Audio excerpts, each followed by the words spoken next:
After 8 rounds, we have yet to see a repeat winner this season. That alone is an impressive stat, but to top it off, 4 of the top 5 in the points haven't won a race yet. Talladega is a track that can often spit out new winners, so it's not impossible that we could go 9 for 9. Let's see how, and you'll see it all live here on the Global SimRacing Channel. Hi, I'm Joe Peak, and with me in the booth is Rocco Stallone. Behind the scenes is our director, Ryan Bauer, and he's using cameras provided by Dougie Beard. Talladega is, of course, familiar to all stock car fans, but it might not be as familiar to our fans who come in from the road side of things. So why don't we hop on down and see what is involved in this behemoth of a track.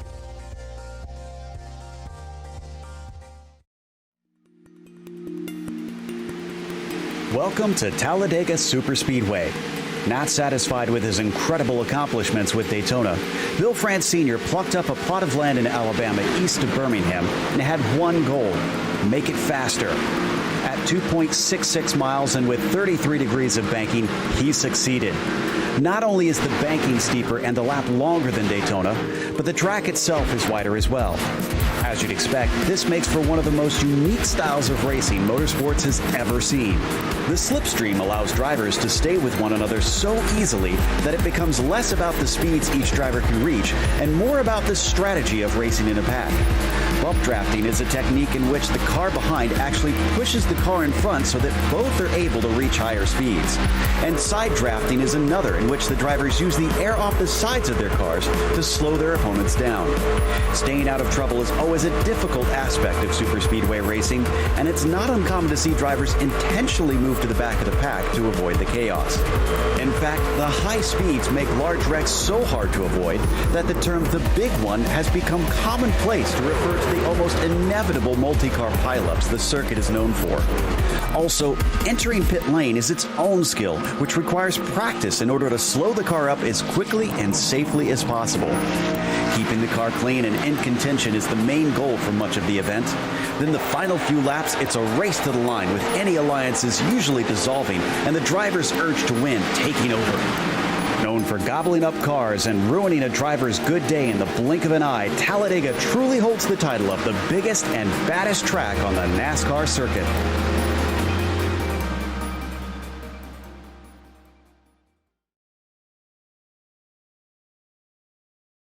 Well, Rocco, it's the Cup cars out here today. So what can the fans expect from the highest level of NASCAR racing out on the longest lap here in NASCAR?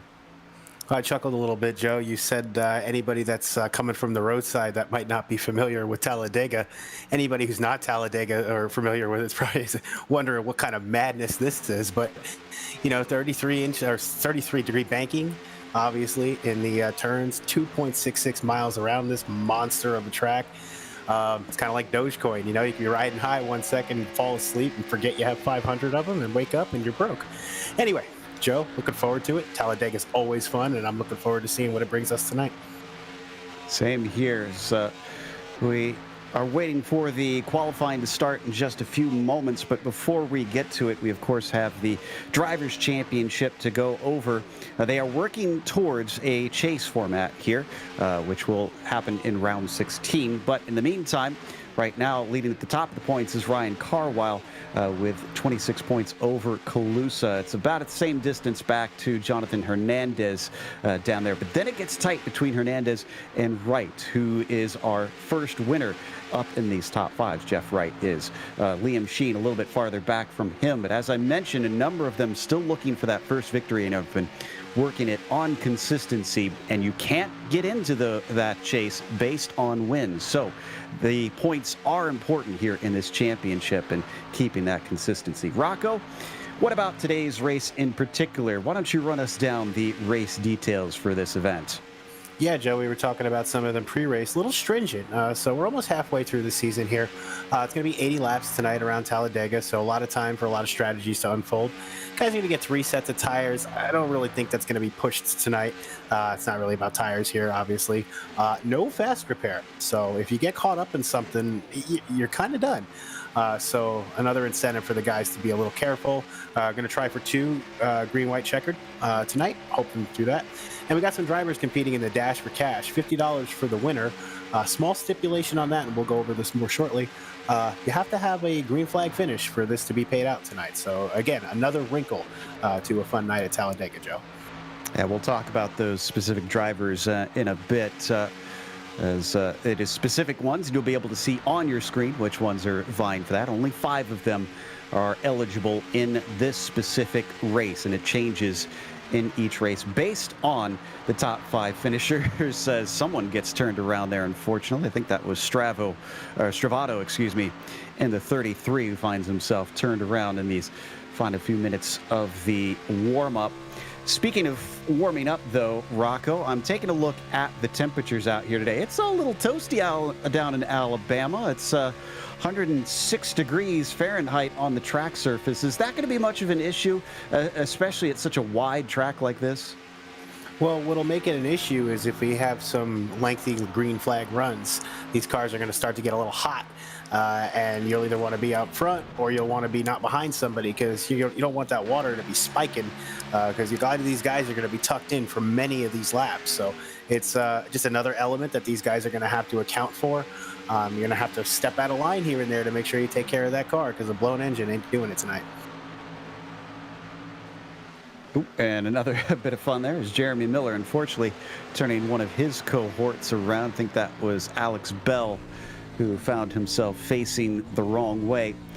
Now, of those drivers that we mentioned that are going to be competing for the $50 that they are eligible for, Ryan Carwile is one of them in the number 71. You see him actually pulling off. Looks like he's another one that's had a few problems there momentarily. One of our race winners, Jeff Wright, is another one that is going to be competing for that. Looks like he's not on track at the moment, unfortunately, but we'll get the cameras on him eventually.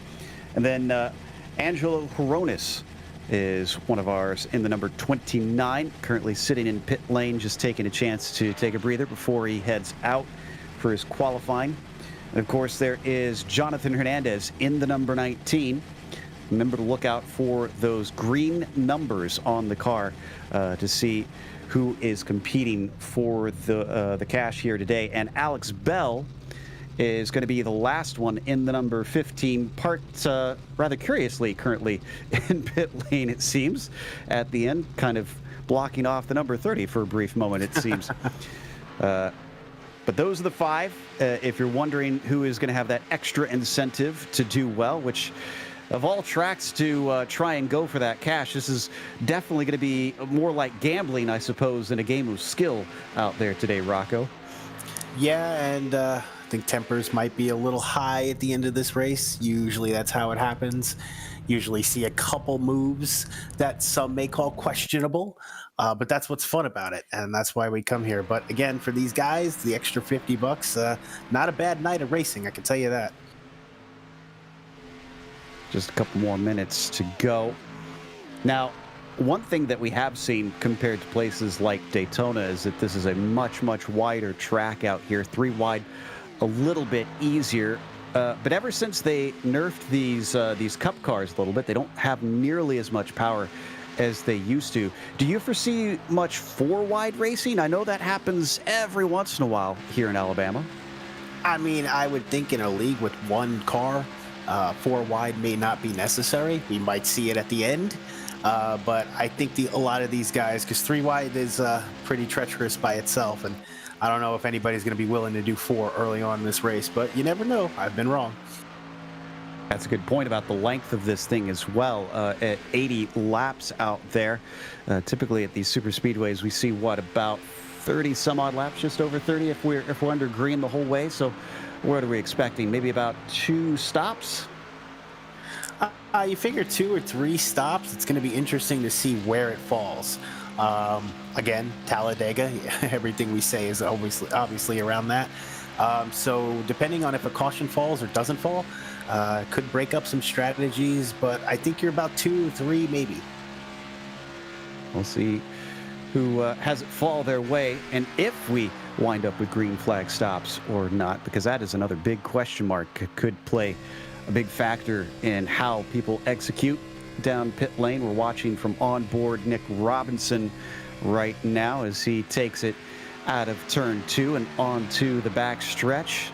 And that number 70 just staying right on down low to the yellow line, apparently practicing his qualifying line here as he tries to keep it as short of a line as possible, short of a distance as possible on his laps. Last 10 seconds, which means we're just about to head to that qualifying session, and we'll get going. Every driver will have 2 laps to try to put their quickest time in, but we can obviously expect the second one to be the better, since this is very much a momentum-based circuit out here in Talladega.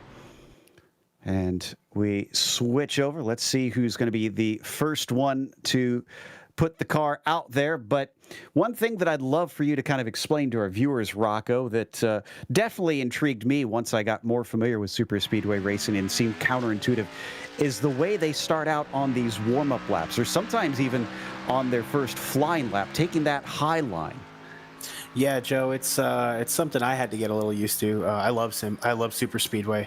Watching or being taught how to do that, it's interesting. I am not a science genius. I don't know how that affects the aerodynamics, but it does set up that second lap to be a little faster, and it's a tactic that I am sure we will see some of these guys employ over the next 5 minutes. Watching Caleb Weekly right now in the number 10. Looks like see how he's high up there. He's going to ride that high line this whole opening lap, and probably he could do his first lap, and then he will eventually die down to that little yellow line and ride it for the rest of the way. And again, guys much smarter than me can explain it, but I know it makes you go faster. From what I've been told, it's the longer distance, essentially you get more time to get the speed up, since it's pretty equal from top to bottom around here. So, and it looks like he is going to continue to ride up high on his first flying lap. So Caleb seems to think that this is going to be the way to go. Instead of ducking down low to make it shorter for both of his flyers, he's going to be the first to set a time in that number 10. Behind him, the 69 of Pastorius with Ben Lafter in the 64 are going to be the next couple that we are waiting on to put one down. So as we continue to watch the Illinois driver up along the very high side, again, this won't be his competitive lap, but this will give us a bit of an inkling of what the marker will be for the rest of the drivers. Right about after the tri-oval, he's going to be by the yellow line, and he's going to ride this line. He's going to try to stick to this yellow line for the next lap as much as he can. So now on his second flying lap, and already he's being beat. Ben Lafter in the number 64 currently has the best time of that first flyer by about 3/10. Rhea Massey and Steve Loving are now going to be able to go quicker than that. So Caleb going to be our first still to take that second flyer, and we'll see if he can maybe go quicker than the 18-23 and the 64, who may have taken that low line that time through. Little, maybe something happening with Matthew Close.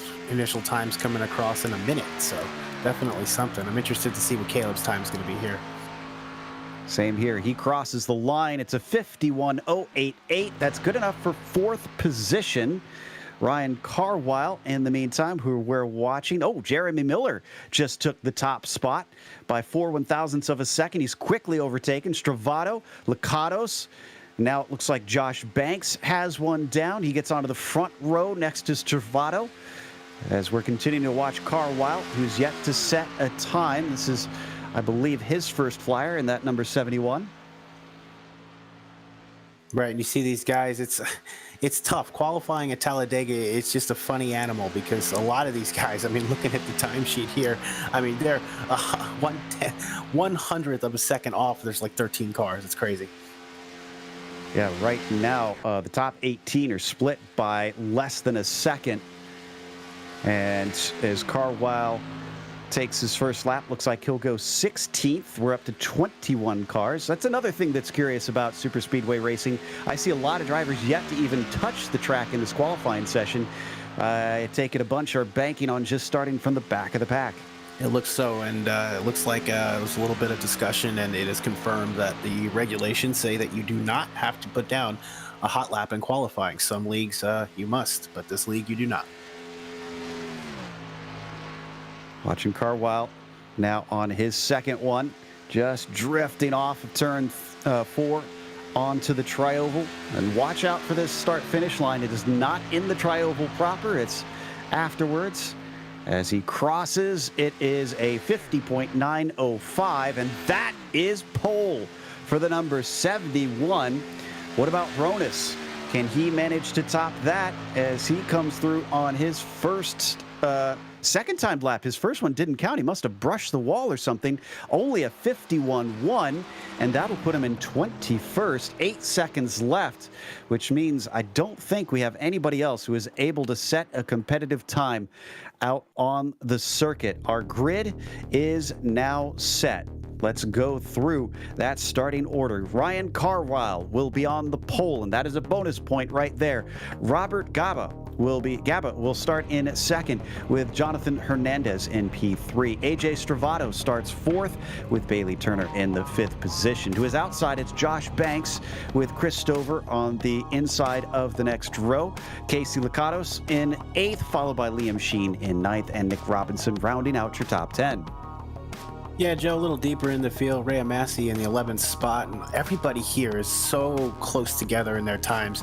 Jeremy Miller alongside there, Hayden Pistorius and Steve Loving, they're going to make up row 7. We got Charles Wimbley and Ben Laughter behind them, Matthew Close and Michael Sturgill 18th and 17th, Caleb Weekly, who we watched that initial lap trying to get the strategy here, and then Bryce Calusa rounding out the top 20 in row 10. 21st is Angelo Hronis, and 22nd is Josh Collins, last driver to put a time down. From there, they are sorted by iRating: Alex Bell, Zach Carr, Adam Kabat, Jeff Wright, Chuck Sweeting, Zach Halpern, and Brandon Bowers, along with Landon Quapich in your top 30. And then the final slide has Deweese, Schmidt, Trejo, Downey Jr., Ashlyn, Cockrell, and Mott Jr. Now, you will see Jeremy Miller, unfortunately, have to move himself back to the end of the longest line here because he's been given a penalty for over-aggressive driving at the last round. So even though he did qualify up in 12th, he will not be allowed to start from there. And don't be concerned if you see that car suddenly work backwards as they line up behind the iRacing pace car, getting ready to go racing for 80 laps. Hopefully we don't go into overtime here, and we do have 2 green-white checkers to save us if that does wind up being the case. This is going to be a fascinating one with the chase in mind, obviously having to make sure you keep consistent results here, Rocco, and the cash in mind, and then the craziness and unpredictability of Talladega. How do you deal with a race like this? How do you keep yourself safe? Because there are drivers that do have conflicting sort of motivations going on today. Well, yeah, just initially, in the top 4, we have 3 of our Dash for Cash drivers. That makes it interesting for them. And are they going to end up working together and try to just navigate the madness for a designated amount of time in this race? And, Talladega is always funny because, as somebody that's usually in the middle part of the pack in my leagues, it's one of those races that you could win if you play your cards right. So I don't think there's anybody in this field right now that doesn't think they can win. So I think everybody's going to feel out everybody else early. I mean, hopefully we see some responsible racing. We see some guys given some space. We got 80 laps to go. But I'm confident, and the field looks good. We got a full one tonight, so let's get this going, and let's see everything play out. Round 9 here for the Outsiders Racing League, and it's been an interesting season thus far as we see them running along the backstretch, pacing along, waiting for that pace car to dip away. Everybody ready to go here in Alabama. And up at the front, Carwile with that pole position, as I mentioned, adding a bonus point for himself. A lap led will also give you a bonus point. Most laps led will give a bonus point. And then at halfway, we need to watch out at lap 40. There's 10 bonus points for being the leader there, all the way down for 1 point for 10th position. Another thing that could throw things out of whack and change how drivers attack this one. There goes the iRacing pace car down to the inside, but again, they do have to wait a bit through the tri-oval since the start-finish line is not until after this little kink along the front stretch. So they're going to trundle along here at 65 miles an hour behind Carwile, waiting patiently for the green flag. Being held up by Barney. And now the green flag is out. So Carwile gets on it. They all start to pick up speed. It's round 9 here, and the number 1 immediately pulls down to the low side to let everyone through. He is not interested in being in the middle of the pack. Yeah, Joe, Liam Sheen ducking down. I don't think he had a problem. He's probably just going to join the back, but it looks like he's going to miss the draft. I don't know, risky maneuver. Something must have happened.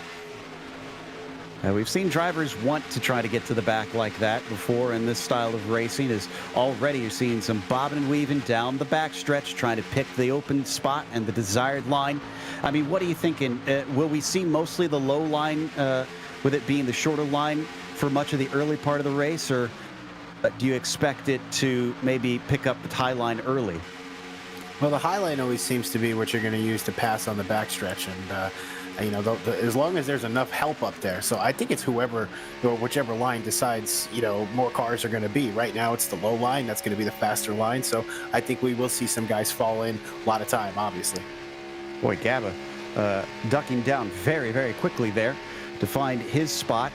And that low line is going a long ways back. Already you can see it's Carwile, Hernandez, Turner, Stouffer, Robinson, Banks, Gaba, Lakatos, and Massey before you finally get back to 2 wide. Pistorius and Stravato, and they now also get single file in front of each other. You asked about cool heads at the start, and I think we're very much getting it.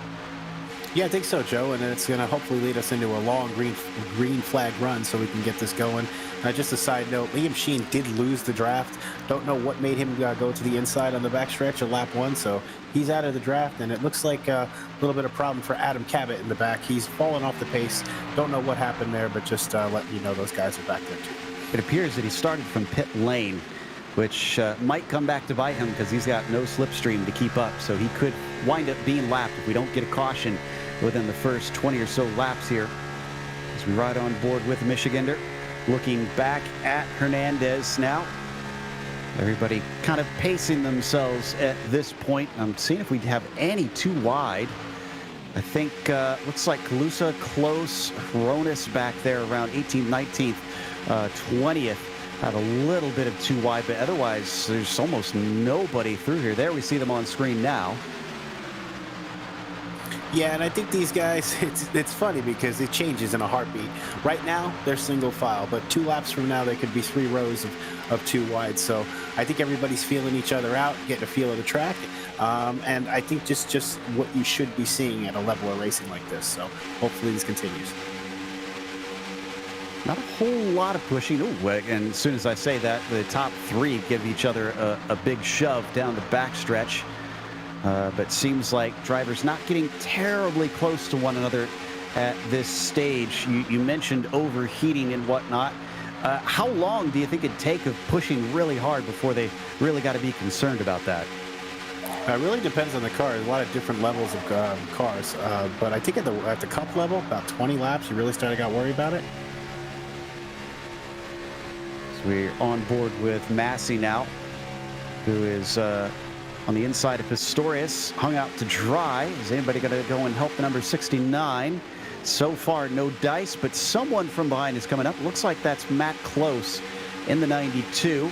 And they got another friend, the 37, hooking up. Now we got something. Oh, no, he's going to go right around him. Matthew Close did not have intentions to helping Pistorius. They're going to go 3 wide all the way up on the high line. He's getting help from the 37. And that's Zach Carr, who's given a big shove through the tri-oval.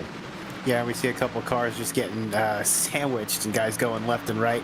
But again, just looking here, Zach Carr all over the back of the 92 car, just giving him a saw job. But some good tight racing back here in the back early on.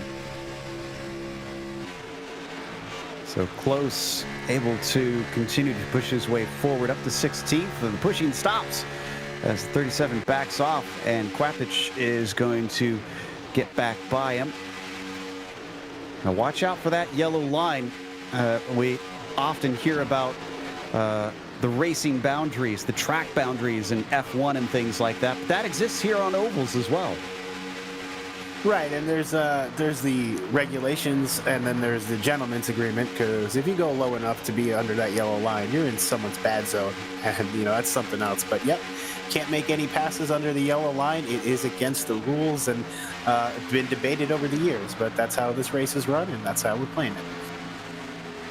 So you might see drivers dip under there, but they cannot pass, essentially, if the tires go past that yellow line. Any of the 2 tires on the left side of the car. And once again, some really big pushes there from the top 3 that we saw on screen. Take a look at the 33 now, a little bit farther back though. Yeah, we see the top 2 drivers just cruising up front, and that's the best place you can be. I mean, more likely than not, the guy in front of you isn't going to just spin out. So if you're in second spot, you're doing well too. Want to avoid the carnage, but these guys are starting to spread out a little bit. I'd say we're seeing a front breakaway of maybe 20, starting to make that first move. So we're starting to see a little bit of separation, kind of seeing who's feeling it so far early on. Yeah, this is an impressive start, I have to say. You're right. It's, I think, 24th is the start of the next big group with Halpern in the 26 right now leading that. He's got Downey Jr., Miller, Sweeting, Ashland up there, Trejo as well. There you can see them on screen now. Coming around and through 3 and 4 to start another lap. Things are really ticking off here. And so far, it's been not terribly eventful, but that's probably good news at this stage, as we just want to see things develop and drivers get a feel for how this race will unfold. Let's take a glance, though, at where some of our Dash for Cash drivers are. Let's take stock of that. Top 2, actually, right now, Carwile and Hernandez. And here we go. This is the first time we've really seen much in the change up at the front. Hernandez gets up high, but he doesn't get any help.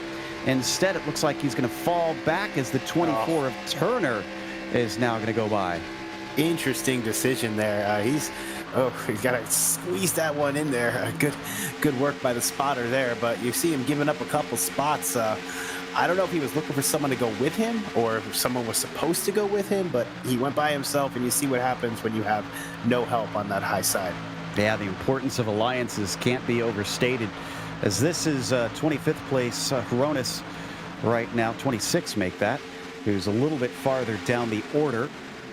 And more cars deciding to just drop on back there. That's the 30 of Miller just kind of getting out of the way.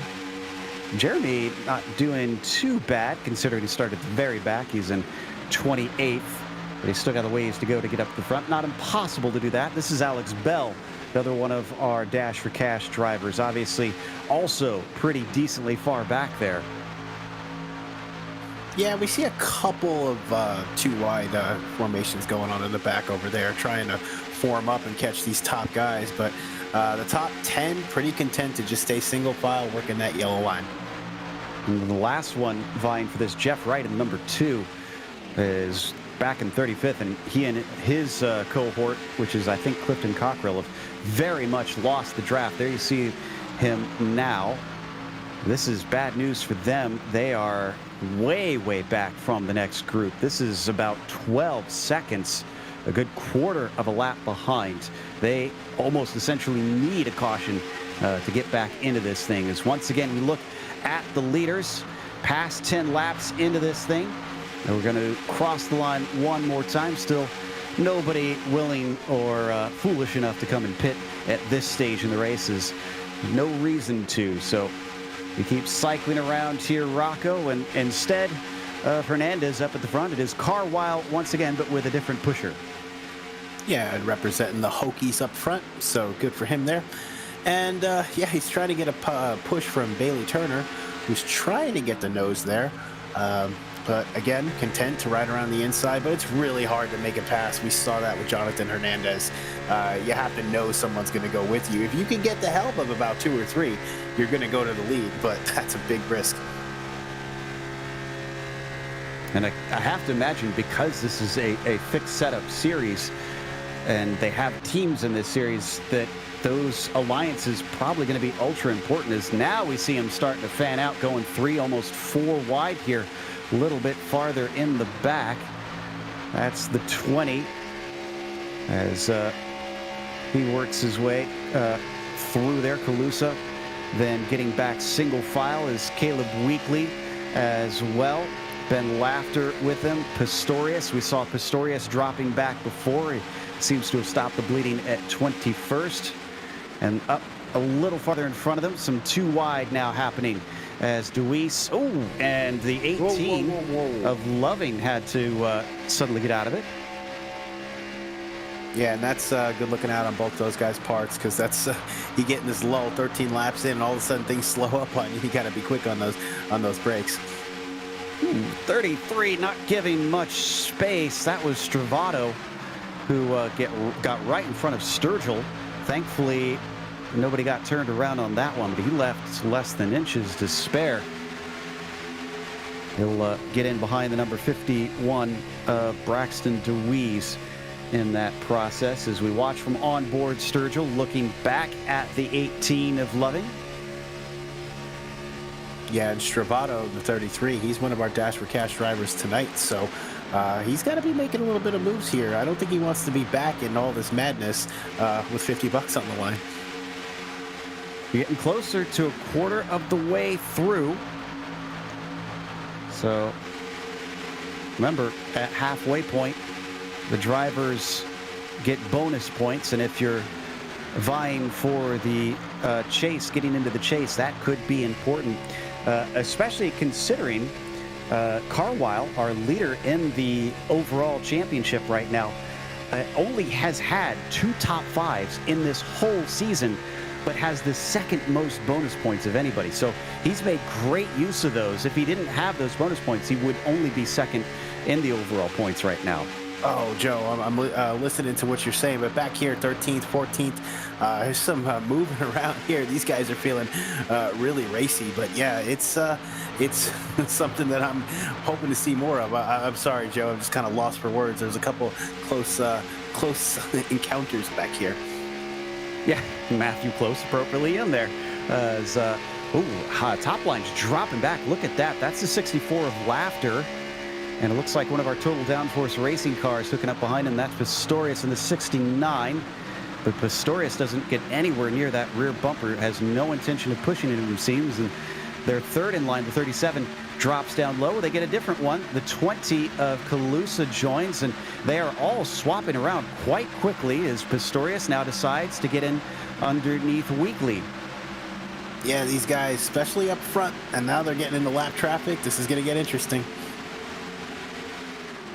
There doesn't seem to be much of any alliances in this group, that is for sure.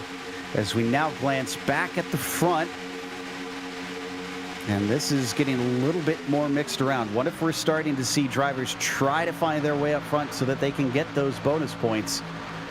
Remember, only the top 10 receive them. And considering we've got a 37 car field today, there's better chances that you're going to be outside of it than inside of it. Right, Joe, and it's like you said, the kind of anomalies as far as the point standings are going. You don't necessarily have to be winning, but you got to be consistent, and this is one of those tracks that could wreak havoc on consistency. Once again, we go single file. So after a brief spate of dicing and chopping, everyone calms down. And yet, it is still Carwile just hugging that yellow line, leading the way, starting lap 18 at this moment. Turner's been keeping with him as well in that number 24. Ever since he took that away from the 19 of Hernandez, has not given it away. And Stouffer, same thing with him back there in the third position. As they come down the back stretch, bit of a run for the 24. We're going to see him pop out. No, looks like he's going to give a push, a big push. Yeah, that's more of a I'm back here push. that was pretty intense for 200 miles an hour. Still can't manage to escape these cars behind with those fixed setups. There really is not much escape in this group. What an interesting start to this race this has been amongst our drivers, and Carwile has been in the best position so far to try and take those $50, and we have been without caution as well, which unfortunately though, that's really bad news for our lapped cars. They have caught at least one of them. Cabot in the number 77 has slotted into line in this front group. I don't think we mentioned that yet. So he's gone a lap down. Where is Sheen? Yeah, oh, Sheen, who you spotted losing the draft, is getting ready to be lapped next and is going to be in amongst them. Yeah, that shows you how fast it happens. It's only 20 laps, and you've already given up an entire lap to the rest of the field. So, you know, short track, you could lose 2 or 3 laps in 5 minutes, but in Talladega, it takes, you know, about 20 laps. It's quicker than you think it is. So they'll hopefully be able to get a caution, to at least get a lucky dog to get back into things. There's the number 1 getting swallowed up by a hungry pack of cars, all streaming down this top group, going all the way back to 15th currently. So we've broken off another chunk. Remember, it was back at 23rd a little bit earlier on. And Caleb Weekly is the start of the next group now as they approach. And they do have pretty strict rules about these lapped cars as well. You're not allowed to try and hamper the faster cars, the cars that are lap up. And the one knows that he's going to hold the bottom line. Everybody goes on around quite easily. Yeah, and these guys seemingly pretty good with navigating the lap cars being predictable. It's really the only thing that you can ask for a lap car. Still in the mix, still a little bit of a speed bump, but looks like everybody's handling it pretty well. And we had a lot of drivers that did not qualify, so always hard to call a hard charger here since many really didn't show us what kind of pace they have. But right now, the hardest charger, if you count those non-qualifiers, is Braxton DeWeese in the 51. He started from 31st, and he is currently up to 8th. There he is on your screen in the red, white, and blue machine. Yeah, we see him charging up for the lead, and it's interesting to see what he can make of this. He is within the bonus point positions, too. So that's working well for him. There's someone up on the high side there. I think that's the 18 of Loving. Looks like he might actually get some help from Lakatos as we ride on board with him, watching from his perspective, and it's going to duck back into line behind the 17 of Quapich. So not really interested in trying to make a group of cars up on the high side. Lakatos, in the meantime, is actually still within the top 10. He might get into 9th here. Yes, he does, as he goes past Sturgill. Let's see if he can get a bit of clear track to get down to the bottom. No. High line is longer around the corners, and he falls away. He is going to get some help. Wow, the 51 of DeWeese in front of him. Now we're getting a high line there. You can see it starting to form, and then, boy, they've suddenly jumped down to the bottom, just abandoning them as soon as they start to get the momentum going. I'm kind of surprised that we're not seeing some harder work done to get 2 distinct lines formed and solid here, Rocco. Yeah, I'm not sure if it's a team dynamic issue or what's going on, but again, 23 laps in, it doesn't look like anybody's willing to commit other than to this yellow line. So I have a feeling that once the strategies change, they're all going to change at once. But again, we're pretty much seeing the same style in the first quarter of this race. Speaking of things changing, we've mentioned that, pit stops could happen. And this is, at this point, looking quite likely that we'll get green flag stops if things continue in this fashion. And trying to get the car woed up, that could make or break this race, Rocco. Yeah, I mean, again, and it can make your race and it can break someone else's race. So interesting to see one of these Talladega moments. However, I feel that that moment that we will be talking about after the race probably has not happened yet. Certainly doesn't seem like it. Even if it does stay green the entire way, you can imagine that things will all break loose come the final few laps, especially with cash on hand for a few of the drivers. Now, yeah, the cash. Sorry, go ahead. Oh, no, I was just going to say, the cash is always something you want to add to that race. It's something that's always going to motivate people, for better or for worse. I mean, $50 is a couple good meals, right? So take yourself out to eat. Yeah, especially by sim racing. It's there's worse ways to make a buck, and I've done a couple, I promise. Absolutely. I was going to say I'm double checking to see, because I do seem to recall that they have limited the amount of fuel that is in the cars. So I'm trying to make sure I've got the information correct on how much they have in. Oh, and I just saw Ronis mentioning he's going to be pitting in. So that kind of answers my question for itself. So this seems to be about when the fuel starts to run out. Yeah, so 25 laps, or 26 laps in. That's interesting strategy. We're looking at close. I mean, it may come down to fuel. The way these guys are running, it may exactly become a fuel race. I just noticed Fronis did come in, but by himself. The 29 is now back running. He's on the lane. That's a tough one. He didn't pit with anybody. This is curious. I'm not sure why he would come in alone.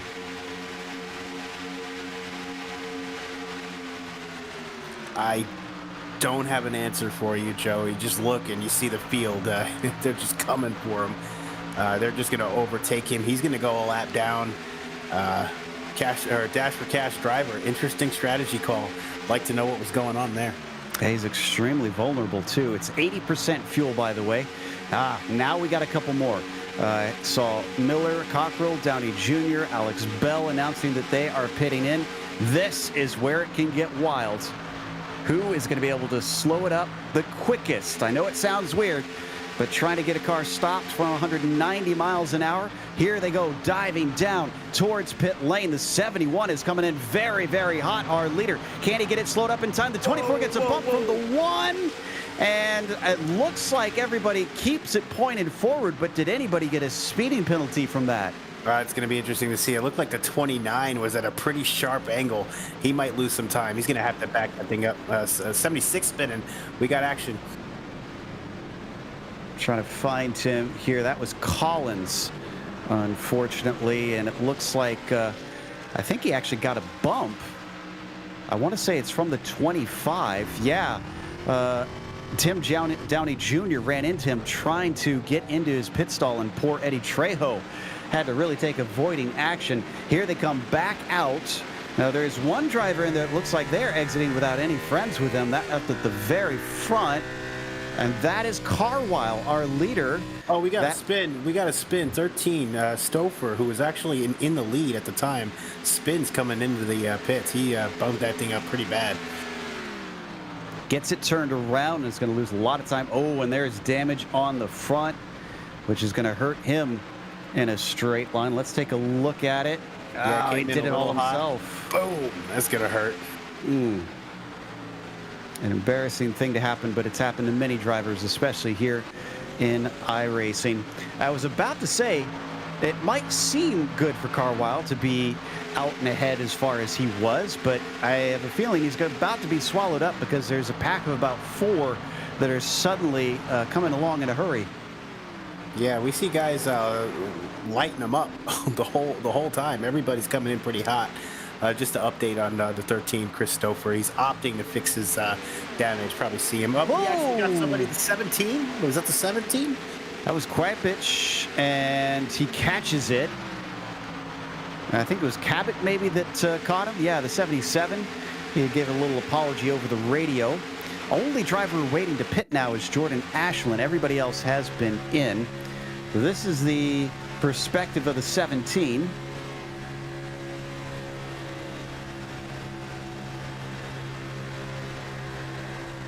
He just got hooked. Oh, that was some good driving to keep that thing moving straight. Absolutely. Yeah, 77 did not give a good bump at all. As the rest of our drivers just taking their pit stops are back out. So here's what that did to that. Is Hernandez going to be leading? This is going to be tight. I think Hernandez is leading, yeah. Looks like Nick Robinson's behind him coming up on him, but you know, these guys are going to form up again. We got one and then two, a couple guys behind them, and then that main pack is going to gobble these guys up, probably about 3 or 4 laps. Wow, so much better stops for Hernandez. And well, who is he with there? That's a lap down car. That's Gaba in the 75, who has teamed up with him. Now, this did work out for a driver who made a big gap. Hernandez now has a partner. Now, it's not a lot compared to those behind him in the biggest group, being led by Bailey Turner and the 24. But he still has someone, and this might still take them a bit to really try to gather them up. Yeah, Joe, don't forget we got that little mini stage break at lap 40. It's not going to be a yellow flag, but there will be points handed out, whoever, you know, to the top 10 positions after that 40th lap. All right, so as they continue to cycle on around 9 more laps before they hand out the bonus points here. And Hernandez now leading instead of Carwile, who was up at the front for the majority of this. Carwile back in 5th and being pulled along as they've actually caught Sturgill and Robinson in 2nd and 3rd. There you can see as we ride on board with the VT car. Yeah, I think we're seeing a little bit of nerves from Hernandez. He seems to be, line seems to be a little shaky. It's always something to be in front of one of these races. So, but I did see a couple bobbles. So it looks like he's going to be challenged here very quickly. Outside line forming, 3, 4, maybe 5 cars possibly. It's going to get good quick. Whoa, big run from the 71. Oh, and things not looking good.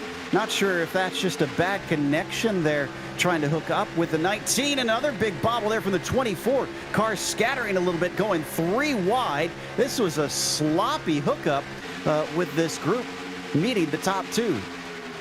Yeah, and I think a couple of shouts of displeasure over the radio right now, but these guys are getting really dicey. Some 3-wide racing around 10th spot. 77 way up on the high side there, trying to stay out of the way, I think, at this point. I don't believe, yeah, he's not on the lead lap, so he's just trying to avoid getting involved in all of that. So now Zach Carr in the 37 is your leader, taking it over from Hernandez. Pulling along Jeremy Miller. A lapped car down to the bottom is Christopher. Oh, wow, that was a big thud. Some front end damage from that whack. Yeah, absolutely. Definitely a lot of chatter happening amongst the drivers here. This seems just as disconcerting to them as it is for us. We've got 1, 2, 3 of our Dash for Cash drivers that I am counting in this group. Yeah. Taking a look at the 30 car, Jeremy Miller. Yeah, definitely a little bit of crunching going on in the front. That was a wicked hit he put in the back of Zach Carr. So Miller going from literally dead last of the field at the start up to P2, but being a little rough once he gets there.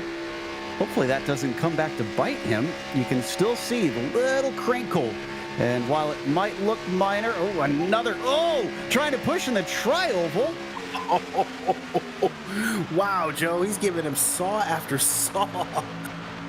I mean, on the list of bad decisions, trying to suddenly come up and give a hard shove in the tri-oval is kind of high up there for me, if I'm honest. Yeah, I mean, I don't know if there's history, but we got the High Line making a run too. Definitely the number 70. Who is that? That's Nick Robinson making a bid for the lead. Yeah, Hernandez has teamed up with him. We're getting some two-car tangos that are working together.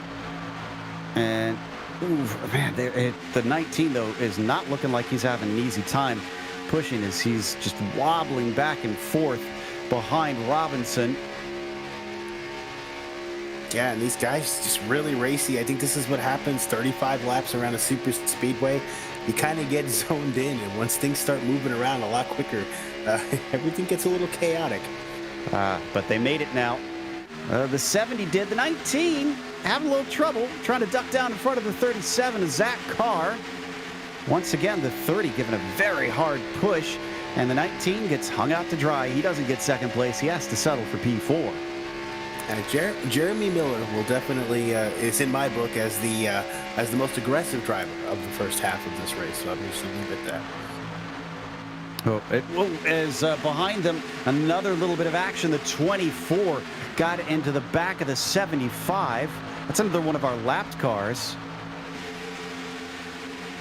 I'm honestly a little bit amazed that this hasn't resulted in a caution thus far. This is not nearly as tidy as I've seen some super speedway races get with multiple lines. There really hasn't been much of lines to speak of.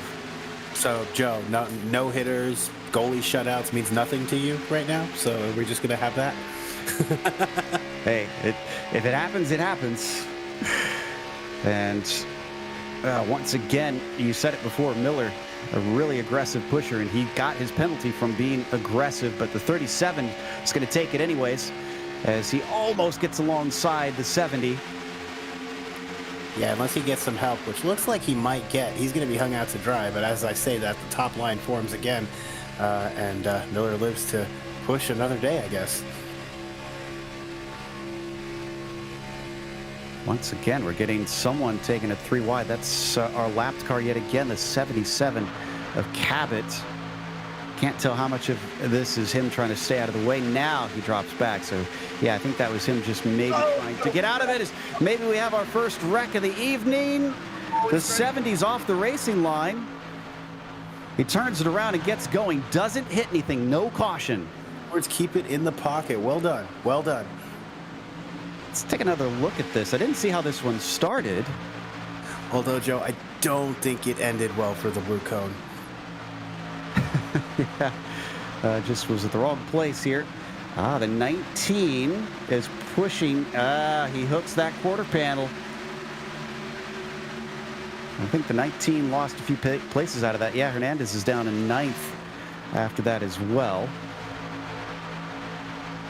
We go back to live action here. We see the 30 being a touch aggressive, but we also have behind the 24 Bailey Turner and Michael Sturgill in the 90 rounding up the top 5. Of course, the top 5 is always ever changing in Talladega, but interesting to hear the radio chatter of those who get spun from the top part of the field. Yeah, that's going to be hard to come back from. I'm pretty sure he's probably lost any of the drafts on the lead lap. Hopefully he can find somebody to hook up with and at least try and keep on that lead lap. Oh, aggressive blocking as well from the 30. You got to stop using that word. It's been coming out a lot. Oh, and another time behind them. I think that was close that had to take avoiding action as the 1 also kind of wobbling back and forth. And Carwile decides he's had enough of this hokey pokey. He is diving to the back. And the points on the line this lap, Joe. Again, that mini stage break, and I think they know it. Absolutely. Bailey Turner right now is in the position to take that. He's going to duck down low. The 37 behind him. Is he going to try and get a run and go around? He's kind of boxed in right now. He could maybe duck up high. Oh, and getting into the side of one of the other cars. The 30 barely catches it. Good momentum on the 37 of Zach Carr. Is he going to get those maximum bonus points? It's close, and yes, he does. So Zach Carr at the halfway mark finds himself 10 extra ones. And these guys are going to have to ramp it down a little bit. That's an interesting wrinkle to the rules. I kind of like that. Sure makes it fun. If I'm honest, I've always kind of said I'd love to see NASCAR in real life and employ it that way. No caution when it comes to the bonus points being handed out. Just let them race, and that'll really mix up the strategy. Yeah, and Carr, Turner, Miller, Sturgill, Close, Hernandez, Loving, Schmidt, Carlisle, and then Lakatos. Just the names that are going to pick up some points for that mid-race points pickup. We have had a DNF. Chris Stouffer lost internet connection, so that is the first of our drivers that is gone for the evening. Carr getting a push from the lap down 77 of Cabot as Bailey Turner watches on, third in line but second in position. And it looks like these guys seem a little content right now to kind of catch their breath and hold off for a couple laps. Got the Camaro up front, 37 is Zach Carr. Everybody top 8, top 9 guys falling into single file. We know that won't last long, but I think these guys are just kind of catching their breath for a few. So it looks like, and I was going to say the pushing's going good down the backstretch, not so good in the corner. Cabot's having a little bit of trouble sticking to his line. Still, he's trying to give it as much of a shove as he can to Zach Carr, making sure that those behind cannot overtake him. 31 cars left on the lead lap currently, and that's going to be down a couple because it looks like DeWeese, Wright, and Ashland just in front of our lead group are going to get swallowed up.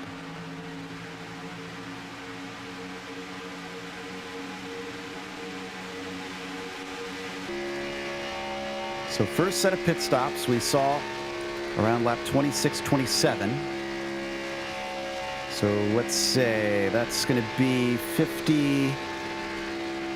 That'll be just about lap 55 or so, I think. Yeah, Bailey Turner trying to get back in line, tried an outside move, and paying the consequences now. Went from second. Oh, we're going to squeeze in there in about 6th spot. Good work by the spotter again.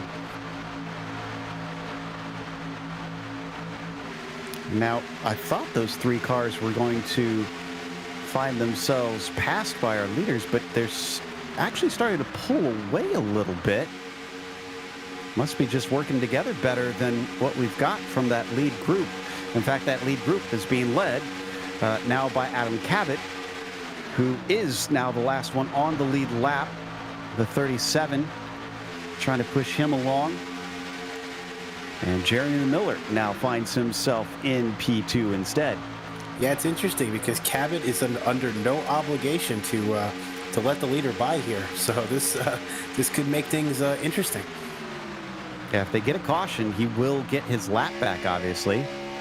So that's partly why he wants to be up there. Of course, he could get the lucky dog if he winds up the first car lap down, but that is a risky position to be in case anybody else in front of him winds up getting lapped as well. And Zach Carr seems truly uncaring of his plight right now. He doesn't seem to care that he's trying to stay on the lead lap. He's being aggressive right now, the leader in the back of someone else. All right, now they've definitely caught that group. And, yep, they're going to go high, but the 77 looks pretty unstable. Eventually catches it. That checked them up significantly as the 51 of DeWeese below them is not getting past as quickly as I'm sure he would have liked. Oh, this is going to get good. Going around the high side. As they come down the back stretch. Oh, and he's going to leave the 77 out to dry. So now the 77 really will officially go a lap down. Zach Carr does not like being behind that green and white machine. And instead, he's going to get some help from Matthew Close. But he lost the lead because Jeremy Miller snuck through and all that. He is now our point man, pulling up behind the 51, the 2, and the 27. I don't know if we want Jeremy Miller coming up behind lap cars, Joe. Well, let's see if he handles it any differently. So far, he's actually not really pushing like we saw before. That could change down the backstretch. There's a 51 just in front. Let's see what kind of run the 30 manages to get. No, he's content. He's just riding. Some Dyson in the back, a couple of wheels going under the yellow line. I don't think there was passes being made. I think those were desperation dives. So of our hard chargers now, Zach Carr, one of the best, from 24th to 2nd.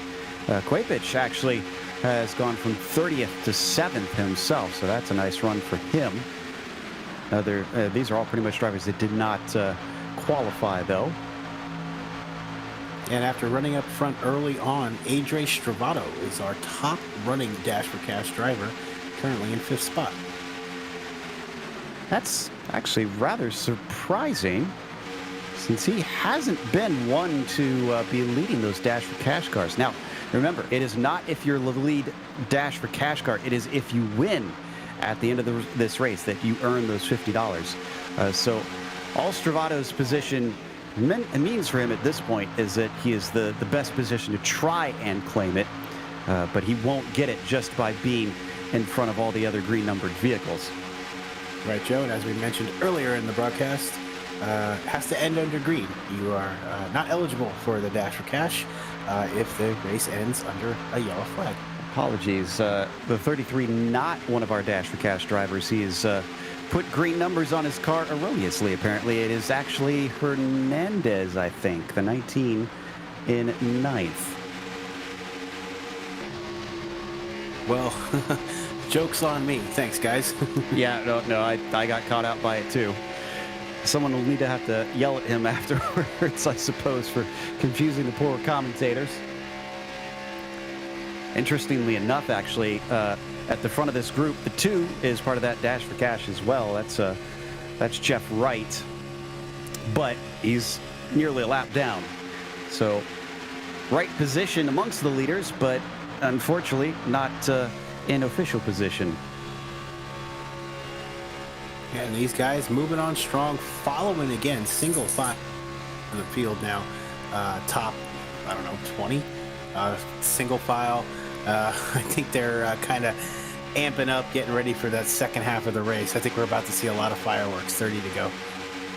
Oh, and the 51, yeah, I was going to say he was going below the dotted line. Some blinking from the 30. That's even worse news, because that could certainly send someone spinning very easily. I was about to say the 51 deciding he's had enough of being up in front of these guys and causing a little bit of havoc, so he's trying to drop back, but now he's getting a push from the 77 in the process, so he can't drop back. He's being pushed right back in front of the leaders.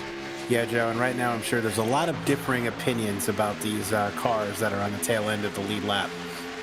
Ooh, drift high from the 77, almost looking at 3 wide. There's the 24, nearly got underneath him. Oh, keep it steady. Yeah, if I was one of these lead cars, I'd be pretty irritated at this point. I'm kind of surprised we don't have more radio messages asking them to just kind of get out of the way a little bit. Well, they say the key to being a lap car is to just be predictable, and I don't think the lap cars are being very predictable right now. Doesn't seem like it. Turner leads currently in the 24. Stravato's in second, and the 33 Quapich. And the 17 has now made his way up to third, but barely, as he's on the inside of the 37 car. He's getting a push from Miller. There you see as they ride the second line. Should be getting pit stops very soon now. Yeah, before we get into pits, Joe, a little bit of housekeeping. Looks like Joshua Banks is no longer a part of the race, currently being scored 7 laps down. Looks like he's done for the night. A little bit more side-by-side racing, but that high line just never forming for these drivers. Everybody pretty much kind of picking a line at their leisure, and you can see they're paying for it as they start to fall backwards. On board the 71 yet again, Carwile. Whoa, and there goes Weekly with an awkward shove. He gets down underneath the yellow line. He'll be able to come back. Yeah, he's good.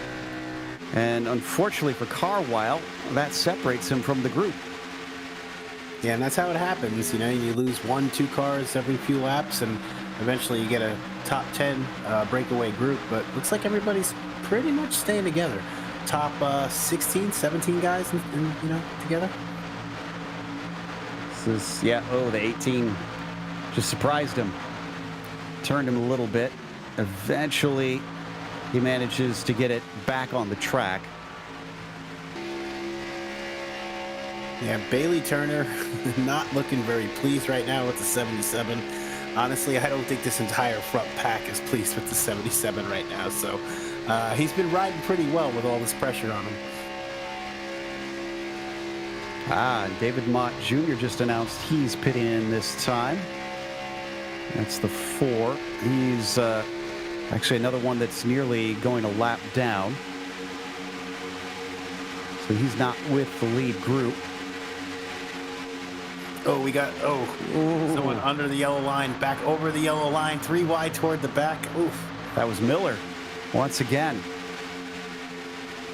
Thankfully saved it. Oh, and trying to cut across. Who was that? That was close in the 92. I thought for a second maybe he was trying to pit in, but no, he's still out there. We did get a few drivers in and out. Looks like Massey's pitted and is just returning to the track. Robinson, Collins. Oh, Collins missed his pit stall, though. Having a heck of a time trying to parallel park it. Mott Jr. also in. Yeah, after all this green flag running, it's really hard to get that car wound up. Getting more drivers now announcing that they're in. Ashland, Wright, Alex Bell saying he's coming in. Pistorius also announcing that he's going to take service. Here they go, peeling off. Is everybody going to be clean, though? Ooh, the 75 is coming in late. A lot of locked brakes. I'm seeing a lot of people out of shape. The 17, I think that's going to be an unsafe pit entry for him. I also see another car in the grass. That is Lakatos in the 50. Oh, these guys were all over each other, Joe. And now the tempers are really flaring up. I'm hearing a lot more yelling over the radios, unfortunately. And that's where it happened. Wembley, unfortunately, missing. Woo, there's the 17. Kind of lost it on his own. He's very lucky he didn't run into anybody else. And, oh, yeah, I can see why there's some upset feelings, as he had to duck all the way across trying to get to his pit stall. Looked like a couple cars feint over to the pit and decided not to. It didn't look like they were committed and decided not to. That was some absolute craziness. Some more drivers in now. Sturgill, Hernandez. Schmidt stays out. Looks like Close is in. Sweeting. I think Bailey Turner is the first out who has completed his second stop. But Joe, when the race is green like it has been, you have to do that. You have to pit with the big group, which is obviously more dangerous, but you have to do it because you have to stay with everybody. Gaba is with him, but he's a lap down, so that's not for position. And our others are out and rolling, and I think William Schmidt, holy cow. Oh, wait, no, Schmidt has not pitted yet. Excuse me. No, it's Hernandez, who is out first. Turner's gaining quickly. There's Schmidt in, relinquishing the lead. Yeah, Turner's got a huge head of steam, and I'm not sure if the 19 is going to be able to latch onto the slipstream. There you see he's being pushed by Hernandez and Sweeting. And it's Sturgill and Sweeting, excuse me. Ah, he caught it. And here they come. Ooh, this is going to get good. Oh, and jumping up in front of him, Bailey Turner tries to throw the block. Yeah, Joe, we're getting to 20 laps to go. I think courtesies are going to go out the window very quickly here. So it looks like the 19, another one of our Dash for Cash drivers, in a great position after those stops. Do we have anybody else amongst the front runners who's in that Dash for Cash? Oh no, the 33 and the 24 nearly getting turned around. 3 wide and still no wreck, no caution. I mean, the 24, I mean, not only did they keep it, but damn, they're still going. Sorry. Sorry. All right, so now Sturgill is going to be second in line on that bottom side. Pistorius, where did he come from? He's back in the mix in the 69. He's got the 1 behind him of Liam Sheen. And we see Bailey Turner getting passed by the high line, but I'm interested to see what kind of emotion is going through him right now. That's something to recover from, and he's got to make up some ground. Ooh, this does not look good at all, if I'm honest. Oh, the 1 is just all over the place. Now he gets into the side of the 24. What's the worst that could happen?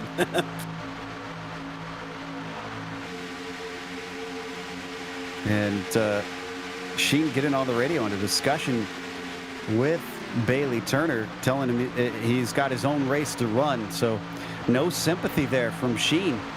As I think he's going to try and find a way down. We're on board with Turner. Nope, he's going to continue to fly along the high side. Remember, he's a lap down. I'm not sure what he means about he's got his own race to run, because we're towards the end of the race. He's a lap down. Unless he gets a lucky dog, I'm not seeing much he could do with no more yellows. There's another big moment involving the 1 Sheen and the 75 of Gaba. Either one is just kind of a time bomb right now, it seems. But yeah, Joe, I don't understand what that verbiage is with the radio communication, but these guys obviously starting to get at one another right now on the track and with their mouth. The 75 of Gaba nearly had something go off with Bell as he got into the back of him. And our pole sitter, Carwile, who finally caught up to that group, suddenly backed out of it when he saw a wreck nearly happen. So he moves to the very tail end, 13th of this huge pack, which is a mix of lead lap and lap down cars. Yeah, and that's what makes it interesting, Joe. Everybody, I guess, is running their own race, so to speak, but everybody is packed up together, so they're all in one race as far as I'm concerned. Once again, riding with Turner from the roof of the number 24, pulling up to the back of Pistorius, but then lifting. Doesn't see a need to try and do any sort of hard pushing, at least at this stage. They've still got 20 laps left. It's towards the end, but he's up towards the front. Probably right about where he wants to be. Right, Talladega is kind of like a horse race. Now everybody's kind of setting up for that final stretch. You know, you worked your entire race to be where you want to be for that final stretch. Time to make it happen.